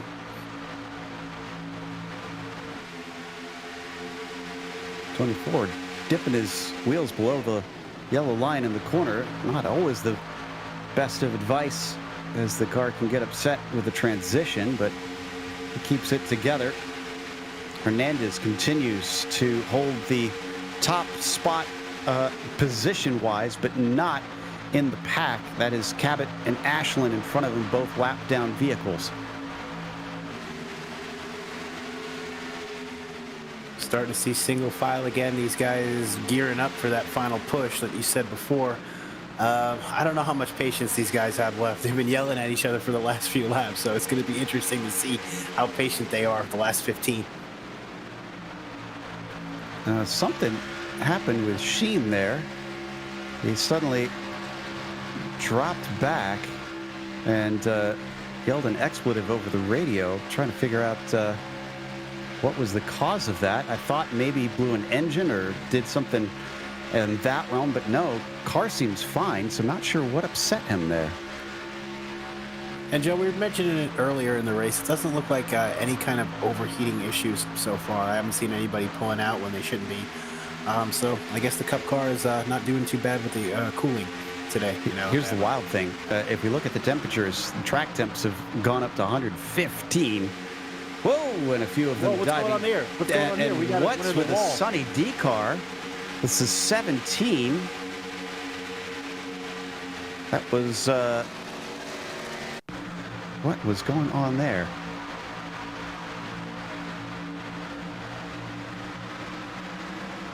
We're going to pick it up here going into the back stretch. The Sunny D car we saw end up in the wall. How did he get that? Little help.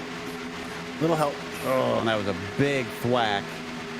Really good to see everybody be heads up and stay calm in that. It could have easily become a pileup if everybody took avoiding action into one another. Wasn't exactly sure who that was, but apparently a fan of the purple stuff. Quapich, who was the one that hit the wall there, unfortunately. Oh, and now starting to make a move. I see the 24 hooking up with the 33. Nope, maybe not. 33 ducks back down low. Stravato says not yet. And so does Turner now. But for a brief moment, it did look like maybe it was go time for him. Well, yeah, it'll be interesting to see who's got allies within the field. Obviously, somebody's going to try to pull on the outside and make a move. I'm curious to see who it's going to be and with who they're going to be with. Remember, we saw Zach Carr up towards the front for a good chunk of this thing. Somewhere in the pitch strategy, he's fallen back. There he is on screen. This is 13th and the front of the second pack right now. So he's unfortunately fallen out of contention unless we get a caution or something really wild happens. He's getting some help from Jeremy Miller behind him. We'll take a ride with Hayden Pistorius.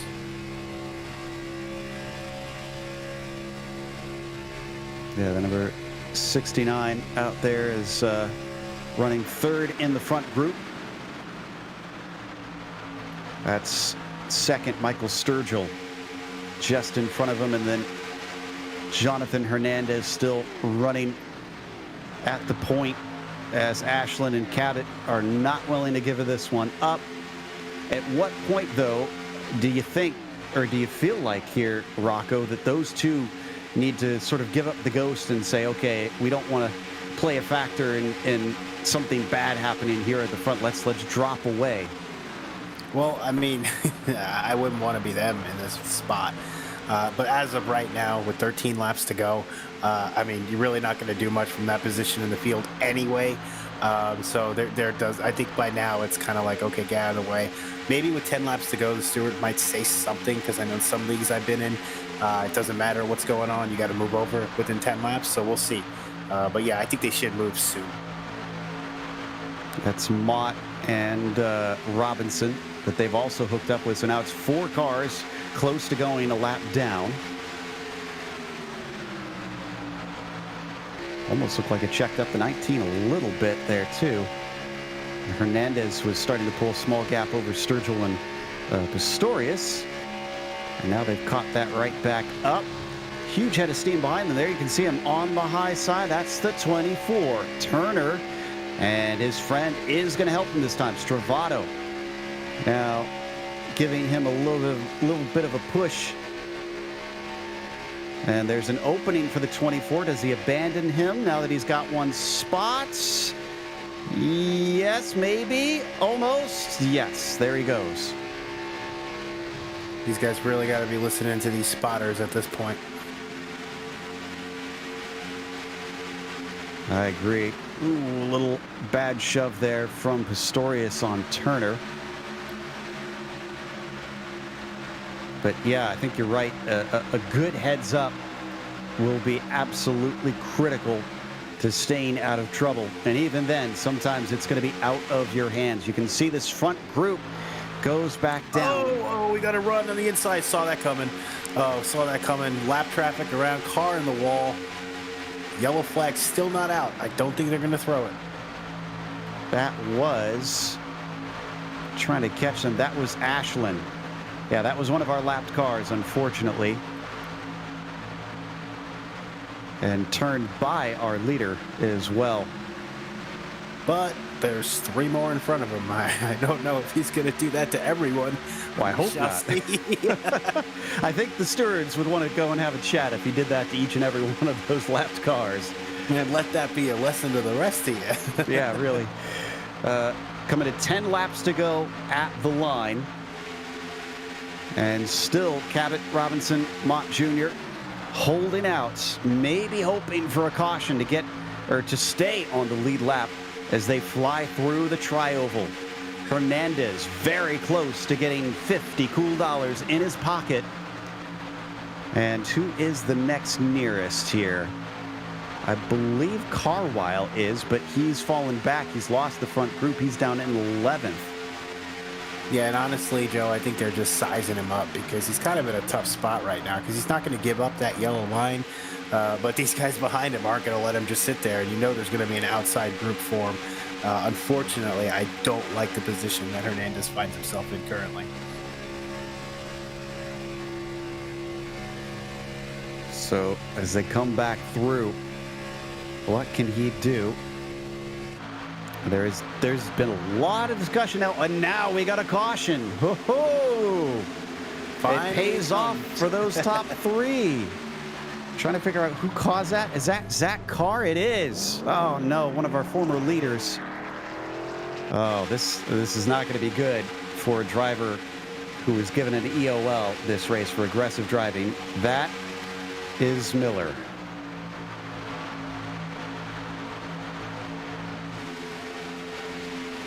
And I would think just by looking at the replay and from the race, might be a trip to the trailer after the race for the 30, just possible. Well, they do have probations and suspensions for drivers for poor driving, and I'm not sure what the status of the 30 is, but I wonder if he's going to be on probation after this one, considering that was a pretty obvious turn, not intentional, obviously, but not the greatest of moves, especially now with 9 to go. This is going to make it absolutely wild because everybody on the lead lap is now within contention. Right, and I don't think we're going to see much action on the pit road, but it's interesting. I had a feeling this was going to happen, less than 10 laps to go, but, you know, they say cautions breed cautions, and, you know, it could be the last 10 laps takes as long as the first 70. We'll see. Absolutely, yeah. If we get any within the last 4 laps, and that's going to take us to a green-white checkers, and we'll get 2 attempts at it. So remember, it's not over if they do get a caution late after this one. It just means that they're going to have to re-rack and get 2 laps to try and finish it up. So you can see the pace car already leading them through. Now this is actually really good news for Carwell, because remember, he had lost that front group. So he'll get re-hooked up. If he can make some progress very quickly, he does have a shot at trying to steal this one away from Hernandez. Yeah, good news for Carwell and about 25 others. Everybody's going to be packed up again. It's going to be lap 1 all over again. Looks like Sheen was our lucky dog. So he'll get back on the lead lap in 27th spot. Gaba and Carr are our latest that we have lost. I see Ashland down pit road. I'm not sure why. A few drivers did come in. Now, I wouldn't think it'd be for tires unless they didn't take tires in one of the previous 2 stops, because remember, they only had 3 sets total. Right, and tires not really a factor here, Joe. I mean, I'm not really sure how much fresh tires are going to help you in the last 9 laps of the race, honestly. Yeah, I wouldn't think so at all. I wouldn't think that they'd have fuel be an issue either, as we pitted with a little bit more than 20 laps to go, and they've been going consistently about 26, 27. So again, curious decision from those drivers taking late service here in this race. Let's see if we get the 1 to go next time by and get double file. So I guess my question to you then, Rocco, as we've been watching this, we've seen quite a bit of green flag racing. We've got a sense of who's got what underneath them, even though it is fixed setup. You know, there is an element of strategy and skill in that. Who are the couple that you've been eyeing that you think are probably the most likely to try and come home with this? Well, Joe, Bailey Turner's been pretty aggressive, but a good aggressive. I think it's been a good race for him. I think Jonathan Hernandez, he's been holding it up pretty strong up front. See how he gets. Like I said, I don't like to be up front with 6 laps to go, and that's what they're going to be, basically coming to the green. So it'll be interesting to see what happens. Like I said, I like how the 24s looked. It's going to be a challenge for Hernandez, and then just a wild card to throw in there. We got Stravato, who's had his nose in there. He's not part of the Dash for Cash. Said he made us think he was, but yeah, those are the guys that I'm looking at. And Lights just a side are note, lights are out. Absolutely. Hernandez chooses the high line. Okay, that's interesting. Especially after the high line has not been working that great. Any thoughts on that, Rocco? I'm a bit confused by that. I mean, unless he's pretty confident he's going to have a push, but I was actually going to bring it up, but we haven't had much yellow flag time to talk about it. I was wondering what your thoughts would be about iRacing bringing in the choose your lane rule, but we'll talk about that at another time. Interesting choice. I want to see why he's going to do this. He's going to have help from behind. It's the 69 of Pistorius, who will be with him. And then at the other side, with Sturgill, he's going to be pushed by Bailey Turner in the 24. Obviously, changing your side, I don't believe changes that, does it? Or does it stay the same on the cars in back? Not sure. I'll double check on that rule. Hearing that it stays the same. So maybe it does affect it then. Maybe he does like what the 69 was doing more than what the 24 was. And that's why he put himself on the high side, feeling like he's got a better shot trying to move forward. All right. We are down to 34 cars left. As we mentioned, Gaba is out of this race now. And we have 27 on the lead lap. The ones that are a lap down are Wright, DeWeese, Cockrell, Downey Jr., Collins, Carr, and Ashland. If you did not hear a car within that name, you can assume that there is still a chance that they could maybe come away with the victory. We're going to restart with 6 to go. They'll get 2 laps under green. Past that, they have to go for a green-white checkers if they get another caution. So let's see what's it going to be as they wait patiently, and Hernandez now gets on the loud pedal and the green flag is out. He jumps ahead a little bit though. Doesn't get the help that he wants from the 69 behind him, and he ducks down low immediately. Interesting to see he was able to pull that off. That's exactly what you'd want to get out of the start, and he was able to do it. I mean, he picked the high line for a reason. Good on him. Almost makes me wonder if he was working with Sturgill, and that was the idea, is to get the jump and then get in front of the 90, as he's going to get a push from the 24 as they start to pick up pace, but it is almost immediately single file. Where's our other Dash for Cash driver? Where's Carwell? He's up to 9th, so he gained about 2 positions on that restart. Yeah, these guys just coiling up, getting ready to make that dash at the last flight. We got 6 to go, 5 to go coming around here. This is going to get really good. 5 to go now. And still, Hernandez, Sturgill, Turner, Stravato, Halpern, your top 5. Zach Halpern, talk about a sneaky dark horse. Have we even talked about that 26 at all this race? Well, we are now, and I guess that's all that counts, right? Here we are, all the way up from 28th spot, on board with Zach Halpern, 5th spot with less than 5 laps to go. Let's see if it gets dicey, and if the Land O'Lakes cars gets butterfingers and trips a few people up. As behind them, Carwell's getting a push, and I think that is the 31 of Bowers. Yes, it is. And now we're getting a third line even as the 20 is getting help from the 77. Good job, Joe, throwing in a bad joke amongst 3 Wide Racing, so we can't talk about it. Look at these guys go. 6th all the way back to like 12. Holy cow, look at Turner. Now they're back. There we go. This is interesting. Wow, Turner just flew to the front, and the 19 is nowhere. Hernandez down to 5th, even though he's on that bottom line. 4 to go. If we get a caution, we will now get a green-white checkers, at least the first attempt to wrap it up. Will they go green to the end from here? They did pretty good for a lot of laps with a lot of craziness. which is a hopeful sign. The 71 is stuck in the sucker hole, though. He's in the middle and falling backwards. The 20 in front of him is going to duck down low. That's Calusa in 7th.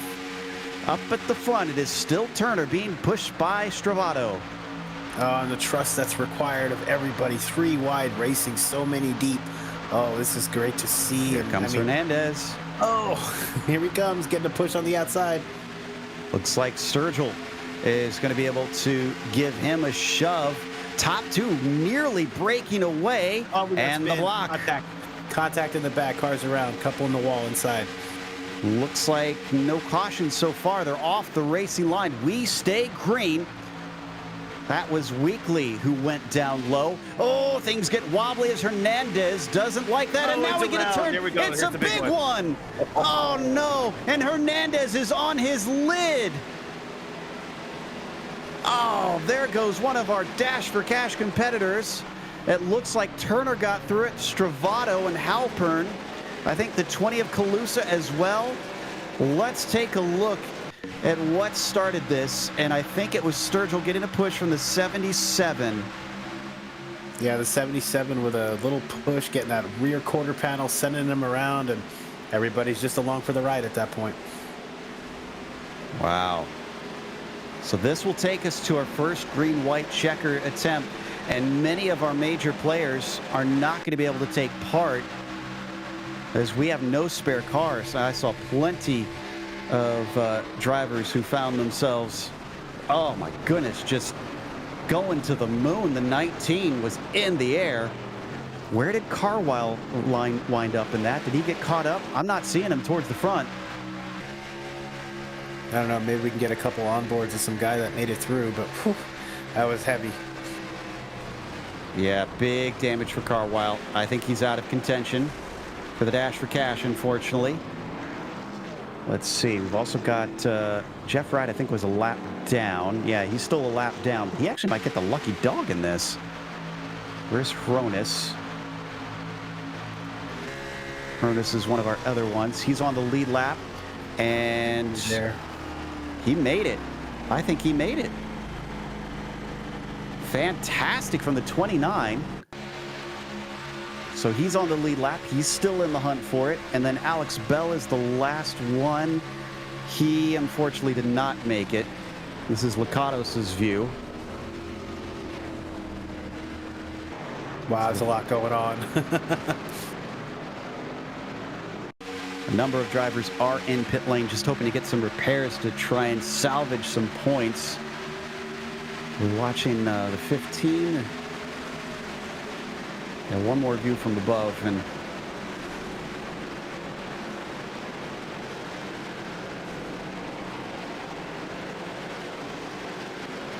my goodness.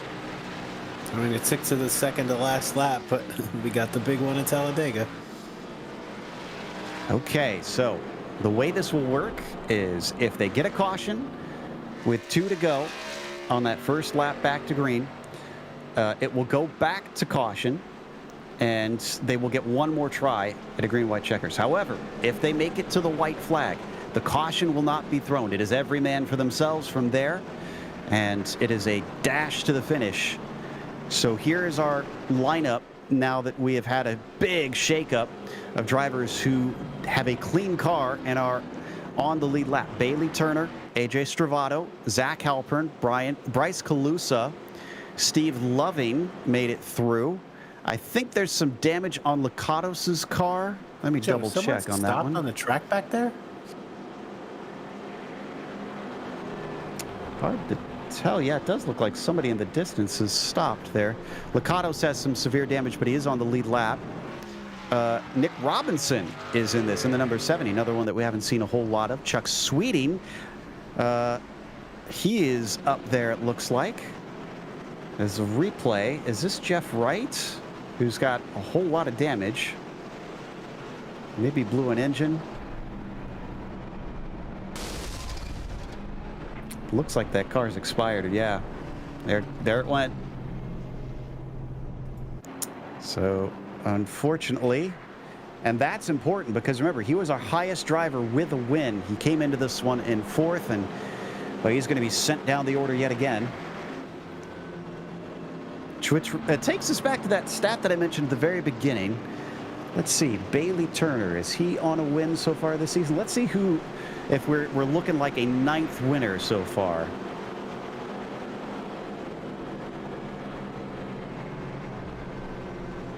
Lights are off on the pace car. One more pace lap. Turner has not had a win, so he's won as we go double file. What about Stravato? Stravato's not taking a win.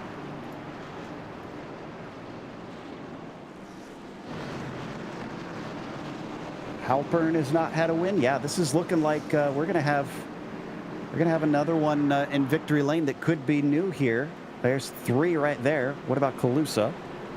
Halpern from the 28th spot, riding in 3rd spot. That's pretty good. Kalusa is actually looking at a very good day championship-wise. I think he's going to overtake the championship lead with Carwile having a bad day. Because Kalusa is sitting in 2nd. He's another one that has not taken a victory yet. Fascinating stuff. Okay, so Turner once again electing for the high side. So that seems to be the desired line for our restarts, as Stravato will start below him. Can we take it all the way to the green, or will we get a second green-white-checkered for this one? We got a lot of hungry guys out there and not a lot of time to finish this one. This is going to be, like I said, the first 70 laps, nice and smooth. Last 10 laps, no holds barred. Let's see who comes out on top.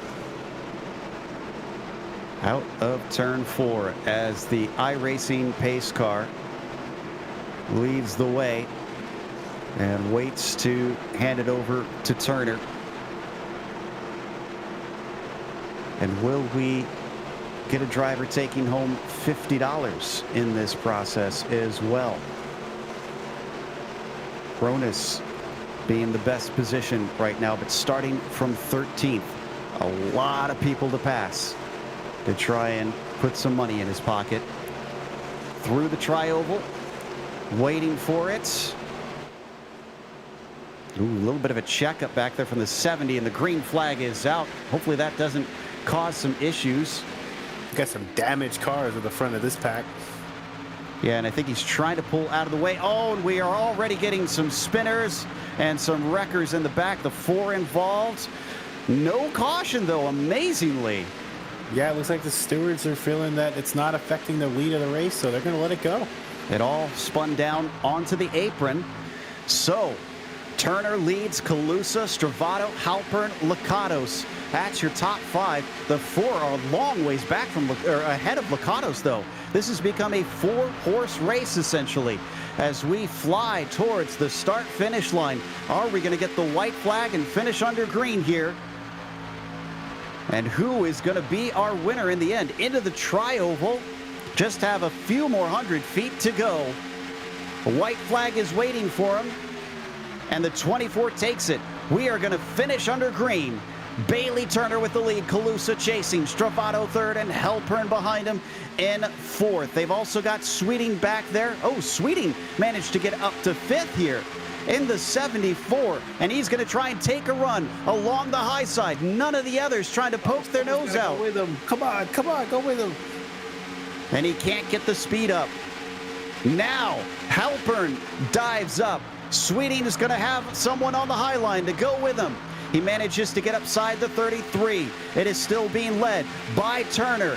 They're going to need some serious momentum. Will they have enough in time? It's not looking like it. The 20 is going to dodge to the side, though. He's going to try and leave the 24 out to dry. He's got the momentum. He's in front of him. They're banging doors, but he takes it.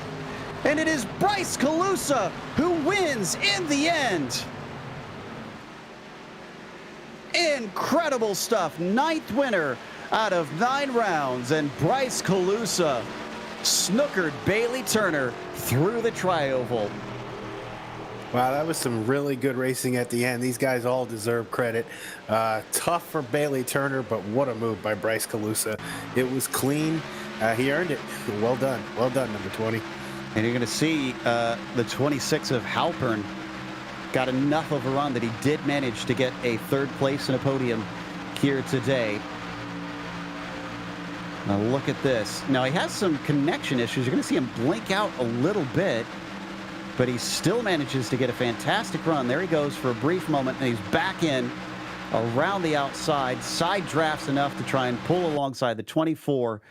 And as they nearly spin each other out just across the line, half a car length between them. What a run. That's going to wrap up the race, but not our coverage. We are going to come back with our post-race show, which includes the unofficial results as well as driver interviews, so don't go away.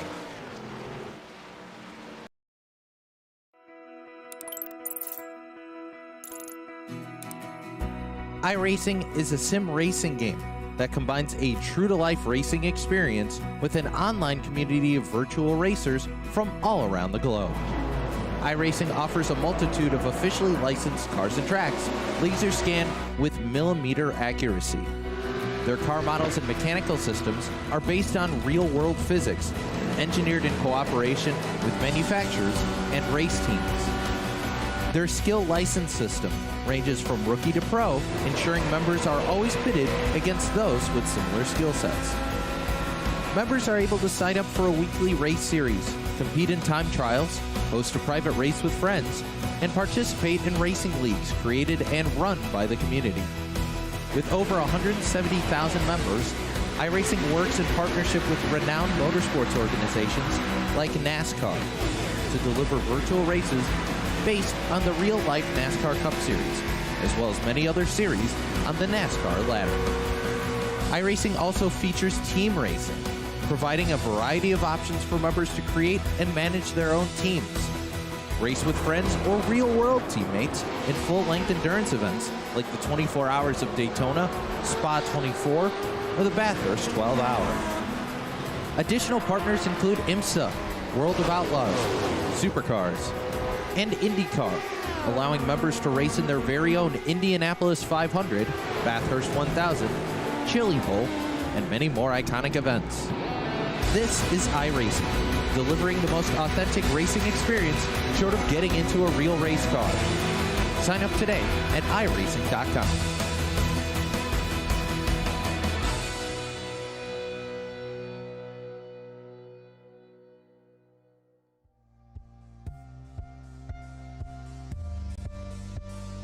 Welcome back to Talladega Super Speedway. Round 9 for the Outsiders Racing League put on a fantastic show, and though we got some cautions at the end, it gave us a thriller of a finish, and it was Bryce Calusa who wound up taking the victory. Bailey Turner finished P2 with Zach Halpern rounding out the podium. Halpern coming from 28th on the grid. Chuck Sweeting did finish in 4th with Stravato settling with just a top 5. Nick Robinson was back in the 6th behind them with William Schmidt in the 7th position. Reem Massey was 8th and Liam Sheen in P9. Ben Laughter climbed back up to a top 10 in the end. A little further down the board, we had Caleb Leakley was in 11th spot, followed by Charles Wembley in 12th, Clifton Cockrell 13th spot, Matthew Close in 14th, Steve Loving 15th spot there, Casey Lakatos, he was up there in the 17th spot, Hayden Pistorius, we saw some action out of him tonight, 18th spot, Ryan Carwell, while we were thinking he was going to have a better race, unfortunately it didn't play out, 19th spot for him, Alex Bell 20th spot, rounding out the second page. 21st was Michael Sturgill with Ronis in 22nd. Trejo finished P23. Last two on the lead lap were Krapich in 24th and Cabot in at 25th. From there on down, drivers that couldn't keep up with the leaders, Miller in 26th, Downey Jr. in 27th, and DeWeese in 28th, with Collins finishing P29. 2 laps down for Ashland in 30th. And then from there, you get to our DNFs for the evening. Bowers, Wright, Hernandez, Carr, Gaba Banks, and Stouffer. I believe we have our winner ready to talk to us, Bryce Calusa, who managed to use the slipstream at just the right time to get around Bryce, I have to ask, was that the plan from the beginning of that green-white-checkered? Did you know that you wanted to time it at exactly that point? Yeah, I knew a couple of the guys around me had some major damage, so I knew I was just going to try to push Bailey at least to the win because he's my teammate. But I decided to go for that win at the last second, and it worked out for me. It was fascinating to watch for us because the racing seemed very anxious throughout much of the event. There were multiple times we thought for sure we'd get a caution and still nothing happened. And then suddenly we have yellows at the very end. I mean, what do you attribute that sudden change to? Is that just kind of the nature of Talladega? I think it really comes down to the new aero package. It almost makes the racing safer on super speedways, it seems. It was really hard to get runs and get alongside people, so there's a lot of single file action, which is probably why there wasn't a lot of incidents. There's double good news in this because Carwile having a bad day means that you should now, I believe, overtake him in the points. And you are our 9th different winner. And when in the world are we going to get a repeat out here? Are you going to be the first a 2-time winner this season? Wow, yeah, I gotta say, I didn't expect to win Talladega at all, especially since I was struggling so hard during the race. I know I was completely off the pace. I think 3 packs back, running with my buddy Ben. But yeah, I think I have a good chance at Road America. I tend to do pretty well on the road courses, so hopefully we can bring home another W for the season. Well, crossing fingers for you. Congratulations on the victory. Who helped make this one happen? I got to shout out my teammate Adam Cabot. He gave me an enormous run to take me from 17th all the way to the front and set me up for that win. That was Bryce Calusa, our winner, as Rocco's caught up with Bailey Turner, P2. Bailey finishing 2nd spot here. Gonna get right to it. Thoughts on the finish? Yeah, obviously disappointing. Yeah, he just timed that move. I mean, we were all working together as teammates, made a big run, got to the lead, and then, the caution came out. The front 4, we were all working together there, and, I had a feeling Bryce, he's running full time. I'm not. We're on the same team, but I know the win's a little more important for him, especially with the playoffs and everything like that going on.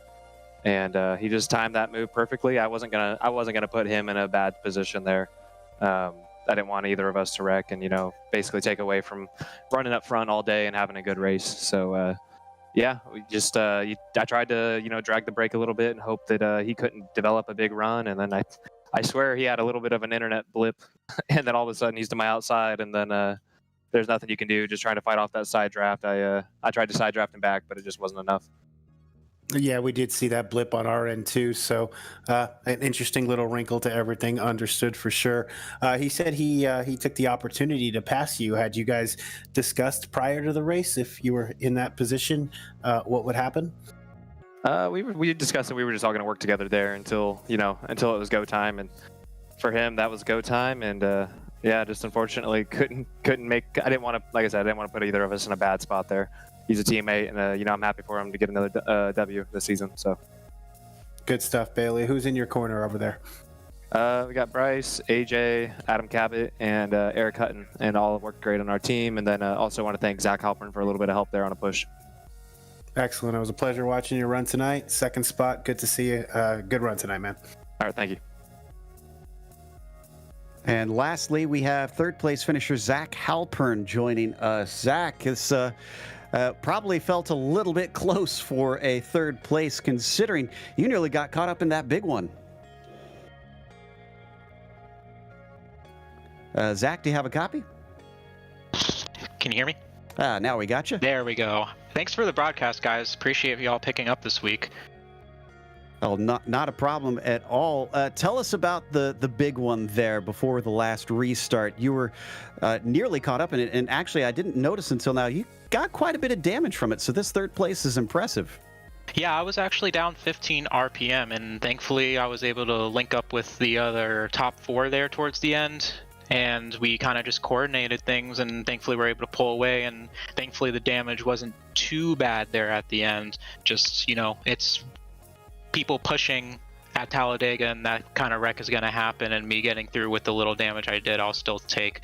Would have liked the win, obviously, but third isn't too bad either. Yeah, I suppose can't really complain too much. I'm looking at your stats, and not only your first top 10, first top 5, and first podium of the season. Can you carry this momentum on to the next few rounds? Yeah, we'll definitely try to keep momentum going. Tim and I work together pretty well when we do end up racing. We're both part-time now, so when we do come out here, we try to be competitive, but sometimes things just don't go our way, especially Tim tonight. Things just didn't go his way. People coming down pit road and not knowing how to really come down pit road properly, so Tim got a little screwed there at the end, towards that part, and we did what we could, and I had to pull away from him and finish third. But I would just want to shout out Tim and AJ and Bryce and also Bailey there at the end for working together. It was a good race. Just package sucks. Nobody claimed the $50 this time for the Dash for Cash, but if I understand correctly, I believe you will be among the 5 for the next Dash for Cash. If you manage to claim that, what do you think you're going to spend it on? I will probably spend it on maybe some die cast for myself. Got to get more Kyle Busch die cast. Can't have too much Kyle Busch gear, so. Sounds like a good spend to me. Well, congratulations on a podium today, Zach, and hopefully we'll get to talk again sometime in the future. Yeah, hopefully. Thanks for the broadcast, guys. Have a good one.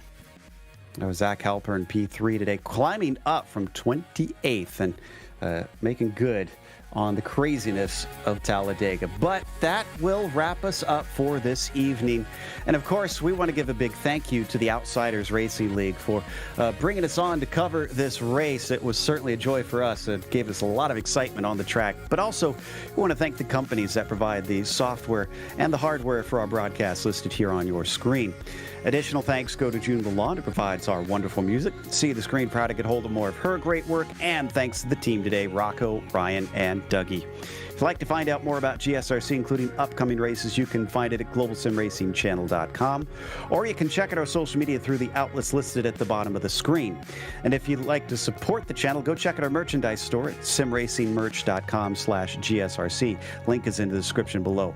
Don't forget to subscribe to our YouTube channel as well so you don't miss a moment here on GSRC. We have upcoming races for other series listed on the screen, so check those out and mark them down on your calendar. However, until next time, race clean, race hard, and we'll see you on the track.